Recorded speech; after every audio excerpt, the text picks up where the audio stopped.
Mohanlal Jithu Joseph കൂട്ടുകെട്ടിൽ എത്തിയ നേരി എന്ന ചിത്രം ഇന്ന് സെക്കൻഡ് ഡേയിലൂടെയാണ് കടന്നു പോകുന്നത്. ഇന്ന് വെള്ളിയാഴ്ച എന്താണ് ബോക്സ് ഓഫീസിൽ ഈ ഒരു ചിത്രത്തിൻ്റെ അവസ്ഥ എന്നാണ് നമ്മൾ ഈ ഒരു വീഡിയോയിലൂടെ നോക്കാൻ വേണ്ടി പോകുന്നത്.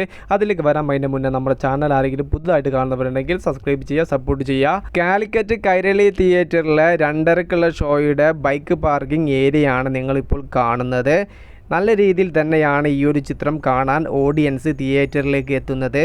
നല്ല ഒരു അഭിപ്രായം നേടിയത് കൊണ്ട് തന്നെയാണ് ചിത്രത്തിന് നല്ല തിരക്ക് അനുഭവപ്പെടുന്നത്. ക്രിസ്തുമസ് റിലീസായിട്ട് വേറൊരു മലയാള ചിത്രം ഇല്ല എന്നതും ചിത്രത്തിന് കിട്ടിയ വലിയൊരു അഡ്വാൻറ്റേജ് തന്നെയാണ്. സമീപകാലത്ത് ഒരു മോഹൻലാൽ ചിത്രത്തിന് കിട്ടിയതിൽ വെച്ച് ഏറ്റവും നല്ല പോസിറ്റീവ് റിപ്പോർട്ടാണ് ഈ ഒരു ചിത്രം നേടിയത്. അതുകൊണ്ട് തന്നെ ആദ്യ ദിവസത്തെ അതേ തിരക്ക് നിലനിർത്താൻ സെക്കൻഡ് ഡേയിലും നേരി എന്ന ചിത്രത്തിന് സാധിക്കുന്നു.